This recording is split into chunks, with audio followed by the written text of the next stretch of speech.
Alright, let's do it. Could you introduce yourself? Who are you?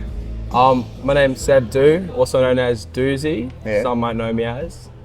And I'm an Sydney City born Taiwanese Australian person. So before all of this happening, before bump in, I saw you post a photo of your portrait on the magazine. Are you models before? No, I was never a model. Never been signed, had a couple offers, but yeah, I haven't really pursued that as of yet. Well, I think you got potential. Thank you, my bro. I'll take it. No, because I used to be a fashion photographer. Okay. Yeah, I used to go to their office to see their digicard and everything. Maybe you got some connections for me then. I can put you up. Can put you. Put me on. Put you on. Yeah, I can. All right. How long have you been running Bumpin? I've been running Bumpin for the past 2 and a bit years. We started in late 2023. Late 2024. Yeah, late 2024. We started in a place called Agincourt Hotel, which is no longer doing music, unfortunately. Oh no. But yeah, we've been consistent throughout, and really picked up the momentum in 2025. So you start doing bump in here last year in here. Yeah, we've been running our free monthly parties for Bumpin at Webster's since January. So that was our launch, and ever since then it's been crazy. The community we've built and the feedback we've gotten to transform a venue that wasn't known for music and arts into a place that people come to for free, inclusive events, platforming local artists and underground music. So when you started back in late 2024, Yeah. would you imagine your event will become so popular?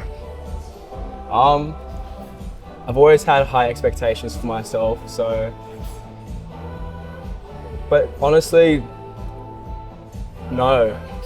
It's been incredible. Like, not only have we built like such a cool community and like audience, but also like the reciprocation and the feedback from that audience is amazing to see. When I started developing Bumpin', I was always afraid of doing right by our audience and our community, and to see like people really loving what we do and accepting our values is it's incredible, really. So yeah. Oh, interesting. Okay, I really love this question. How would you describe the sound of Bumpin? I know describing the sound of genre is very abstract. How do you describe the overall sound of Bumpin? What a lot of people might not know or recognize, personally, I would say Bumpin' is an open format underground collective. Yeah. Definitely revolving around bass sounds. So anything with like kick, bass, and the sound that really make you move and get that stank face going, get you skanking out on the dance floor. But when we first kind of started, like obviously I was a DJ and artist before founding Bumpin', or kind of makes sense, right? It was always far more ghetto techy, tribal, garage sounds. A lot of people would probably say that we are a garage collective based on our rooftop raves. We've just found that works really well, and it is a big passion of mine, bringing UK influenced sounds down to Oz, just because of the culture that comes with it. People are very passionate about it, and they tend to love those sounds and that movement as well. So I would say, yeah, we revolve around ghetto tech, garage, jungle, drum and bass, but we are not confined to one specific genre. And we're always looking to develop on those values and explore sounds within our spaces. Do you think social media affects the way people decide where to go at night? I think recently social media has been one of the the easier ways for people to access and digest the information of what's going on. It's super accessible. You know, everyone has Instagram, everyone has Facebook, and it becomes a platform where people can find out what's going on, what's happening, and also get an idea of what that event's going to be like through videos and engagement, essentially. So Yeah, we can do that. I think, yeah, social media it's great in some ways, but also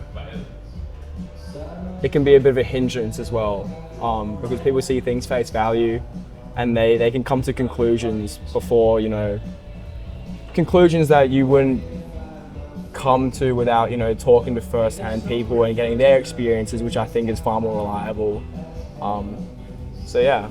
So you mean like word of mouth, like talking with the people on the event? That's what Definitely. you mean? You gotta keep your ear to the streets. Yeah. You know what I mean? Like you see a post and you go, oh, I've just got 10 comments or 30 comments, and you say, okay, well, there's people going to this thing. Maybe I should go too. And that's kind of created like a culture of going what's happening rather than going to places that are really interesting and will like educate you. You know, it's entertainment, but it's also like people want to learn stuff. They want to experience new things and fresh ideas that people are putting down. Okay, how do you use the social media to keep up in visible without losing the intimacy of the scene?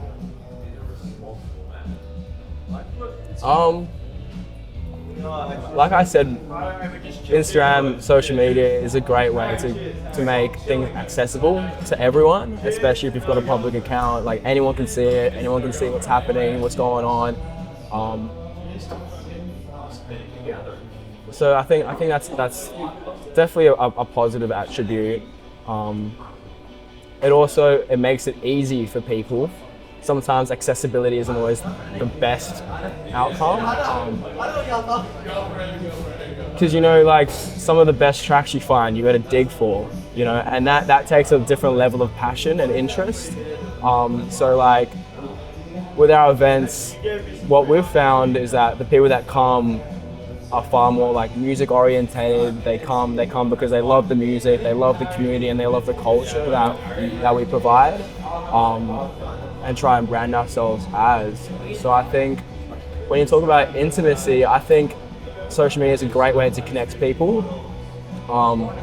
It means that anyone can talk to anyone, and that's locally, domestically, but also internationally. And I think that's a really, really cool thing. Like, and obviously that may have its downfalls, but at the same time, the real ones know. You know what I mean? So like, everyone can know about it, but only the true people that are there supporting the scene, supporting the event are going to be the ones connecting with each other. So yeah, and I think when you come to places like Bumpin' or to Webster's and to venues and events that we put on, like there is a level of intimacy there. Like we've always been about, you know, culture and connection and like bringing like-minded people together, essentially. So I think social media is just a starting point. Yeah, it's very interesting thing about social media because I know this event from Max Cherry. Shout out to Max Cherry, by the way. Yeah, it's gonna have an event tomorrow. Anyway, yeah, I mean, social media is the gate to see what's happening before going to the event. Yeah. And speaking about intimacy, it took me four visits to understand what's the vibe of the event. I think the last one on last Sunday, I think I starting to understand the intimacy of Bumpin'. Okay. Especially when I talk with your friends, Brandon, Max, Luca. Yeah.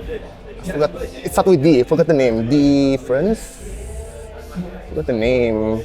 David.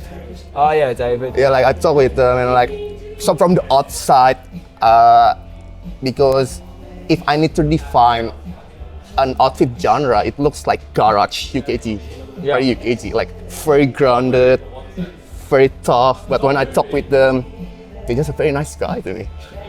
Like it's very nice. Like just the cover, just outside. Yeah, okay. In order to understand them, you need to go there deeper by keep showing up, like you said. Yeah. Keep showing up. Yeah. That's interesting actually. Like obviously social media it's an intimidating place. You know, like everything, you know, the digital footprint everywhere. And in this day and age, everyone can be so anxious of what they're saying, what they're doing, and all that. But yeah, to really experience something and come to your own conclusion, you need to be there. Yeah. Yeah, and that's I love that the people that we are involved with are just nice people. You know what I mean? Like, you know, we've got a strict no dickhead policy, and the people that we work with and we platform and stuff always share the same values. So yeah, I'm glad. That's great. Yeah. Yeah, I really love the idea of free tickets. So I don't have pressure to pay anything. And I love the place is rooftop. Yeah. On Newtown.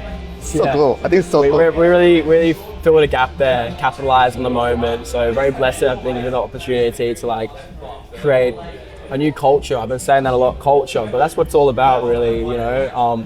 And also just create a movement here. Like at the moment we have Bella Noble, which really bitches die, doing a takeover.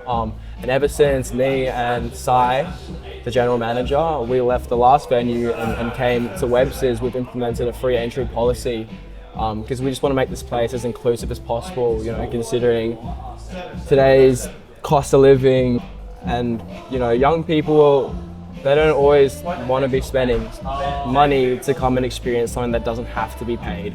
Yeah. Obviously we struggle a little bit sometimes, you know, but like at the end of the day, it's worth it. We're here. It's a marathon, not a sprint. And you keep running anyway, right? You keep running anywhere, right? Sprinting even. Yeah. Oh, really. Thanks, Sam. Thank you. Very good answer. Okay, let's move on to the nightlife question. Do you think nightlife now operates more through communities and group chats rather than traditional clubs culture?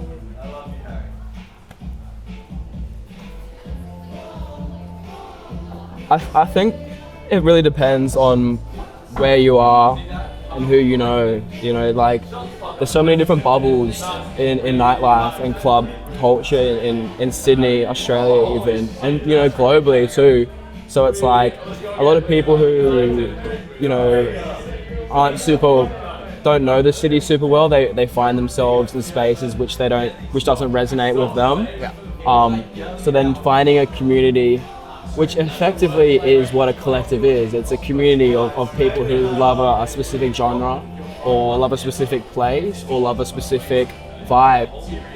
So I think it really depends on where you are and who you know. So I mean, like, for example, that's why we resonate with underground collectives, because it's music focused. It's about the people. It's about creating safe spaces for people to come and enjoy themselves, right? Where, like, you know, you do find yourself in traditional clubs, quote unquote, and you don't feel that love. You don't feel that energy there. So like it's cool to like be in a community space where you feel the respect for the people and for the music.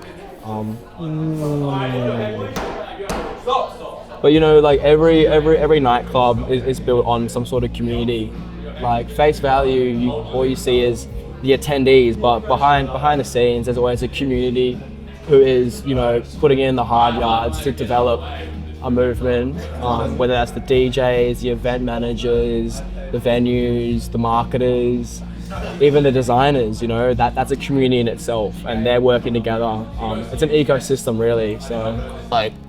They definitely intertwine and touch on each other. Intertwine, yeah. Okay, so can I say these people of the collective is like the engine to keep the community have the safe space to hang out. Can I say that? Yeah. But at the end of the day, it's like it's a people. It's always about the people. You know, without the community and without the people that, you know, you're bringing to the event, it ends up just being the engine. You know, an engine can't operate without wheels. True. Alright, let's go. Alright, we're gonna move to the style question, fashion question. Okay, I love this one. So, how would you describe the style of the people who come to bump in? I would say like obviously like I'm not gonna paint anyone or come to a full conclusion and like box it in, but I would say especially in like the location that we are in, like Newtown, I like to say like alternative, grungy, and definitely streetwear influence, and that's kind of like it's what I like. So I might be a bit biased, the way that we brand Bumpin' has always been a bit underground, a bit grungy, a bit indie, a bit alternative, with touches of that OG streetwear, Sydney streetwear flair. So yeah, I'd say that. But at the same time, like especially being at a free venue, like we bring such a wide demographic, so it's really nice to see it all blend together. Yeah. Even we got the Wall Street boys in there. Yeah. Anyway. Yeah, but I know what you mean. Like, you didn't plan to gather all the streetwear kids in here. You didn't plan that, but it just meant to be. Yeah. Sure. All right. Next question. Do you think fashion and music are connected in club spaces like this? Definitely. Yeah. I mean, I'd like to think so. For example, we work very closely with Chef Most Fresh, at our streetwear company, which specializes in streetwear.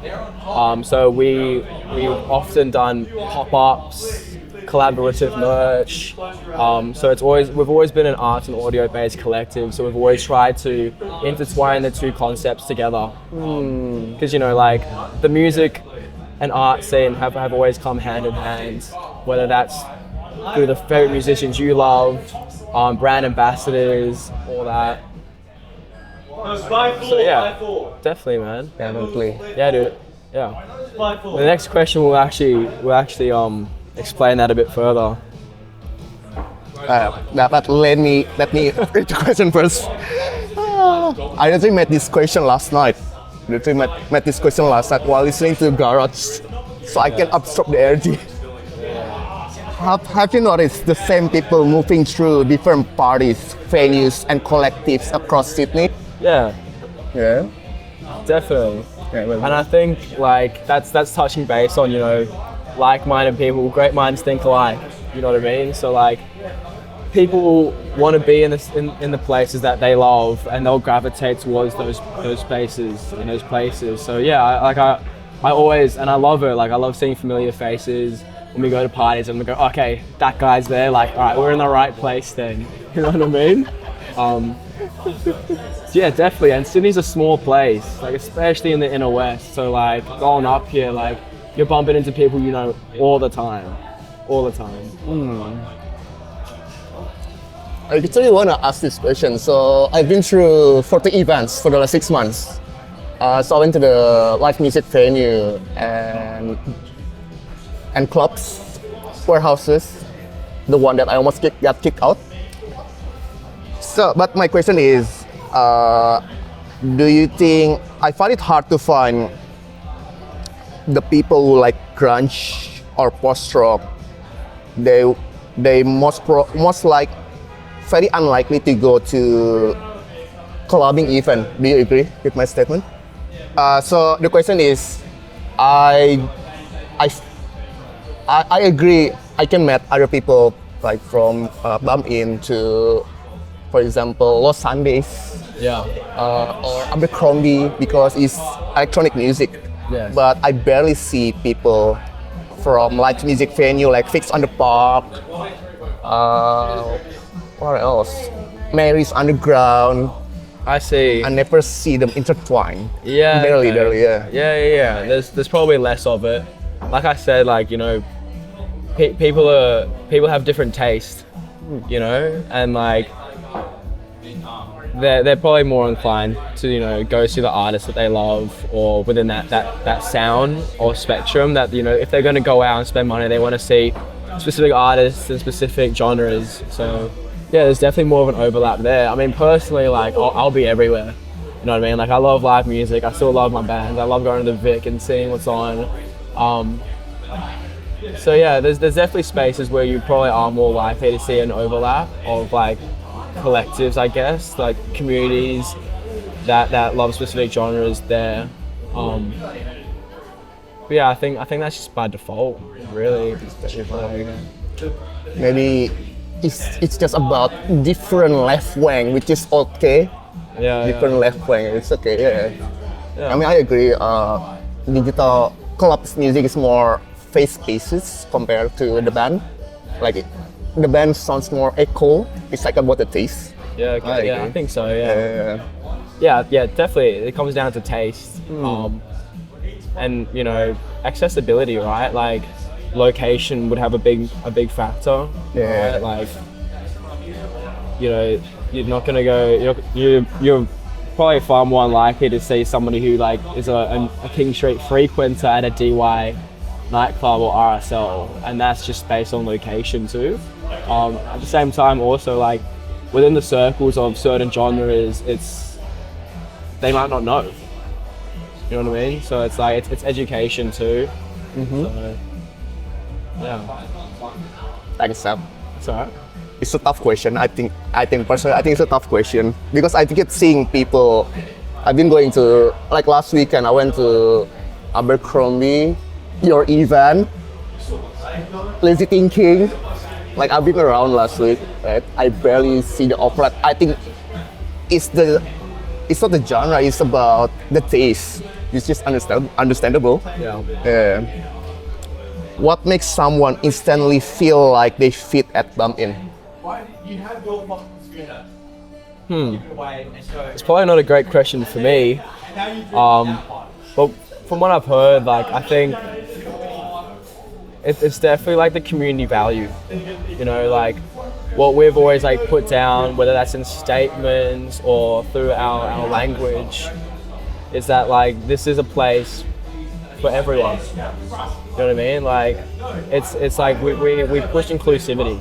You know, like we never want anyone to feel like extradited or that they don't belong somewhere. Because at the end of the day, as long as you put the best foot forward, and you bring a good vibe and a good energy, like you're here, you're home. You know what I mean? So I think like the people make a big impact on the vibe and energy of the space, as well as the fact that like free entry, it takes away a lot of that decision making too.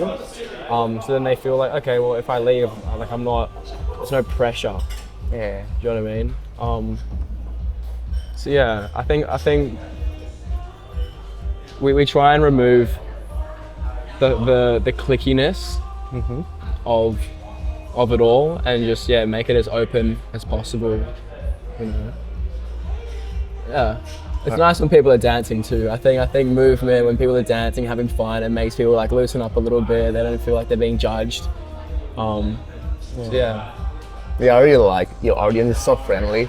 Like I love it. Like I just want to be there for the music with my friends. You're almost done, by the way. Almost done. Do you think younger crowds today are looking for something deeper than just partying? I think so. I mean, but I think it's an underlying thought. It's a subconscious feeling. You know what I mean? I think definitely as people get older, they start to think like, okay, like what is there more to, you know, just drinking, doing drugs and having fun with your friends? Like, is there something to be learnt here? Is this an experience I can like take on throughout my lifetime, tell it to my kids and like tell it to my family and go, you know, I was like, people go to Italy and they're like, okay, well this is what Sydney is about and this is how it feels to be within a club, right? So I think like everyone's longing for more of a connection to the space and a connection to the music. So like, I think definitely, and I think that's just been a part of human nature, really. Yeah, it's always deeper than what you think. You know what I mean?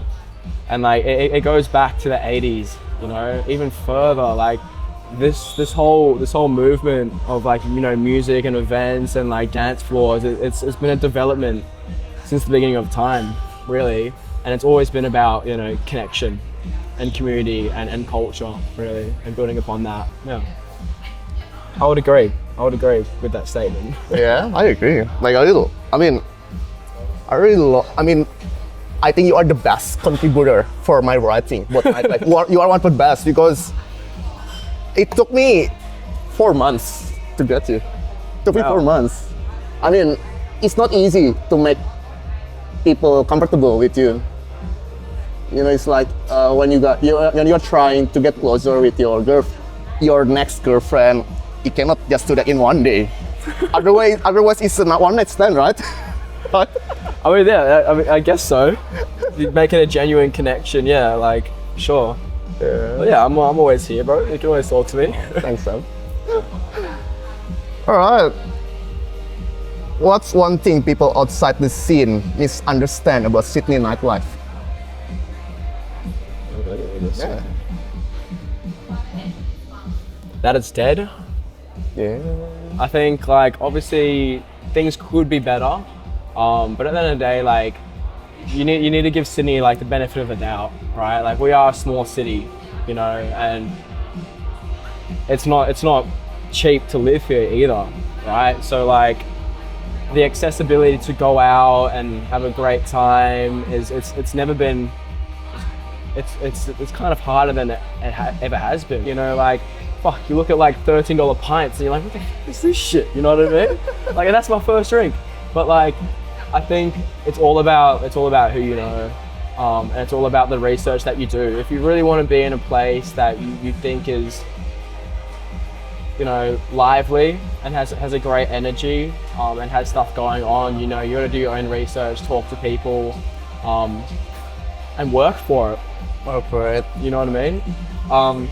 But I would think that would probably be the biggest thing. Like, there are so many spaces that are popping off in Sydney. You just need to know. And I think a lot of it has to do with the fact that venues are lacking, and you know, the venues probably have more of a responsibility to bring in those communities and push that arts and audio orientated culture too. That's why, you know, being an event manager and working with Webster's, it's like we have so much control over what we can do here, and we have the opportunities to, you know, put on amazing shows and put on like amazing artists and host cool parties. And I think we need more of that for sure. You know, the bridge parties and the underground dwarfs, like as much as they are fun, they're unsafe. And as much as they're unsafe, they're unknown too.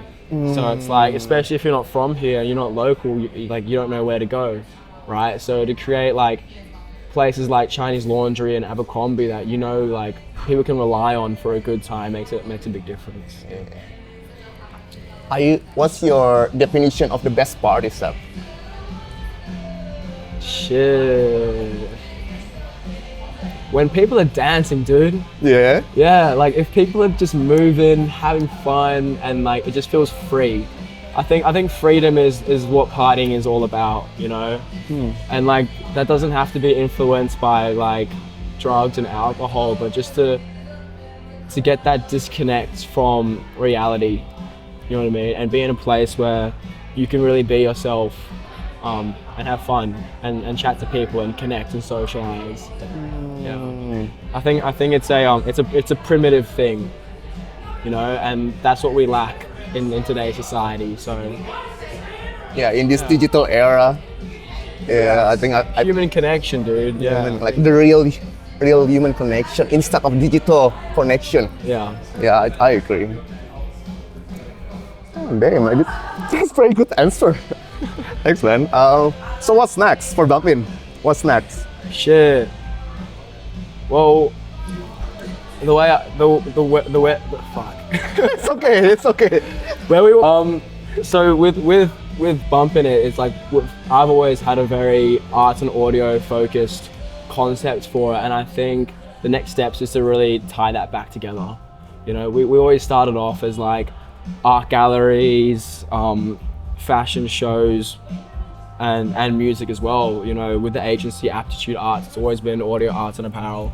And to bring all those back together and push that identity is definitely where we want to take things.